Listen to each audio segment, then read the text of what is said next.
ഇറാന്റെ പരമോന്നത നേതാവ് അയത്തുള്ള മോജ്തബ ഖമനിയുടെ മുഖത്തൊരു പ്ലാസ്റ്റിക് സർജറി വേണം എന്നും അതുപോലെ കൃത്രിമ കാൽ അദ്ദേഹത്തിന് വെച്ചുപിടിപ്പിക്കേണ്ടി വരുമെന്നും ന്യൂയോർക്ക് ടൈംസ് ദിനപത്രം റിപ്പോർട്ട് ചെയ്യുന്നു. ഈ വാർത്തയുടെ കൂടുതൽ വിവരങ്ങൾ BP ജെയിംസ് നൽകും. Welcome back to morning show BP James. Thank you എസ്കേൻ. പറയൂ എസ്കേൻ. ഈ ആയത്തുള്ള മൊജ്തബ ഖമനായിക്ക് പരിക്ക് പറ്റി, ഗുരുതരമായി പരിക്കേറ്റു. എന്താണ് അവസ്ഥയെന്ന് ഇപ്പോഴും ലോകം അറിഞ്ഞിട്ടില്ല. അതിനിടയിലാണ് ഇപ്പോൾ റിപ്പോർട്ടുകൾ ന്യൂയോർക്ക് ടൈംസ് ആദ്യമായിട്ട് പുറത്തുവിടുന്നത്. അദ്ദേഹത്തിന്റെ മുഖത്ത് വലിയ രീതിയിലുള്ള പരിക്ക് പറ്റിയെന്നും തിരിച്ചറിയാനാവാത്ത വിധത്തിലുള്ള പരിക്കുകളാണെന്നും അതേ തുടർന്ന് ചികിത്സയിലായ മൊജ്തബയ്ക്ക് പ്ലാസ്റ്റിക് സർജറി നടത്തേണ്ടി വരുമെന്നുള്ള റിപ്പോർട്ടുകളാണ് വന്നിട്ടുള്ളത്. ഒപ്പം തന്നെ അദ്ദേഹത്തിന്റെ കാലിനും കൈക്കും വലിയ രീതിയിൽ പരിക്കേറ്റിട്ടുണ്ട്. ഒരു കാലും 3 തവണ സർജറി നടത്തി, ഒരു കൈക്കും സർജറി വേണ്ടി വന്നു. അദ്ദേഹത്തിന് ചുണ്ടിന് വലിയ രീതിയിൽ പരിക്കേറ്റുണ്ട്, സംസാരിക്കാൻ കഴിയുന്നില്ല.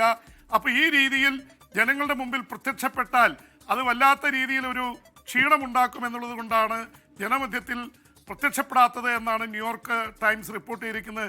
ന്യൂയോർക്ക് ടൈംസ് വേറൊരു കാര്യം കൂടി റിപ്പോർട്ട് ചെയ്തിട്ടുണ്ട് എസ്കൈൻ. അത് ലോകമെമ്പാടും ചർച്ച ചെയ്യപ്പെടുകയാണ്.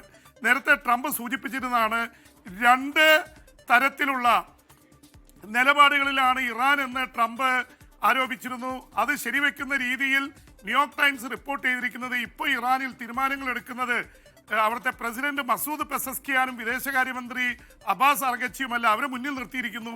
പക്ഷേ സൈനിക നേതൃത്വം കംപ്ലീറ്റ് കാര്യങ്ങൾ ഏറ്റെടുത്തിരിക്കുന്നു. അതുകൊണ്ടാണ് ഇറാനും അമേരിക്കയും തമ്മിലുള്ള 2ാം വട്ട ചർച്ച നടക്കാതെ പോയത്. ഭരണ നേതൃത്വം അതിന് തയ്യാറായിരുന്നു, പക്ഷേ സൈനിക നേതൃത്വം അതിന് സമ്മതിച്ചില്ല എന്നുള്ളതാണ്. അതുകൊണ്ട് സൈനിക നേതൃത്വത്തെ ടാർഗറ്റ് ചെയ്യാനാണ് ട്രംപ് നിർദ്ദേശിച്ചിരിക്കുന്നത് എന്ന തരത്തിൽ പറയുന്നത്. എന്ന് മാത്രമല്ല, മൊജ്തബ ഖമനായിക്ക് ഈ പരിക്ക് പറ്റിയത് മൂലം പ്രധാനപ്പെട്ട തീരുമാനങ്ങൾ എടുക്കാൻ അദ്ദേഹത്തിന് കഴിയുന്നില്ല, അദ്ദേഹത്തോട് കൺസൾട്ട് ചെയ്യുന്നില്ല. സൈനിക നേതൃത്വം സ്വന്തം നിലയിൽ അറ്റാക്കുമായി മുന്നോട്ട് പോവുകയാണ്. അതുകൊണ്ട് ഇറാനിലെ ഒരു വെടിനിർത്തലിനുള്ള സാധ്യതകൾ മങ്ങുകയാണ്. കാരണം സൈനിക നേതൃത്വം പോരാട്ടം തുടരാനുള്ള നീക്കത്തിലാണ്.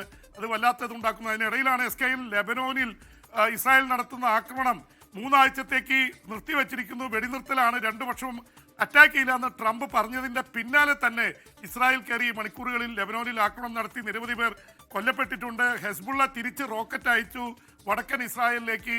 അപ്പോൾ ട്രംപിന്റെ വാക്ക് വീണ്ടും പഴഞ്ചാക്കാവുന്ന അവസ്ഥയിലേക്കാണ് കാര്യങ്ങൾ. എന്തായാലും ലെബനോനിൽ 3 ആഴ്ച കൂടി വെടിനിർത്തൽ ഉണ്ടാവുമെന്ന് പറയുന്നുണ്ട്. ലെബനോനും ഇസ്രായേൽ തമ്മിൽ ചർച്ച നടക്കുന്നു പറയുന്നു. ഇസ്രായേൽ പ്രധാനമന്ത്രി ബെഞ്ചമിൻ നെതന്യാഹുവും ലെബനോന്റെ പ്രസിഡന്റ് ജോസഫ് ആവോണും തമ്മിൽ വാഷിംഗ്ടണിൽ കൂടിക്കാഴ്ച നടത്തുമെന്ന് വരെ ട്രംപ് പറഞ്ഞു വെക്കുന്നുണ്ട്. അപ്പോൾ അതിനൊക്കെ എന്തെങ്കിലും തീരുമാനമുണ്ടാവോ എന്ന് അറിയില്ല.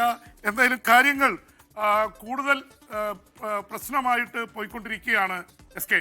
Okay, thank you BP James.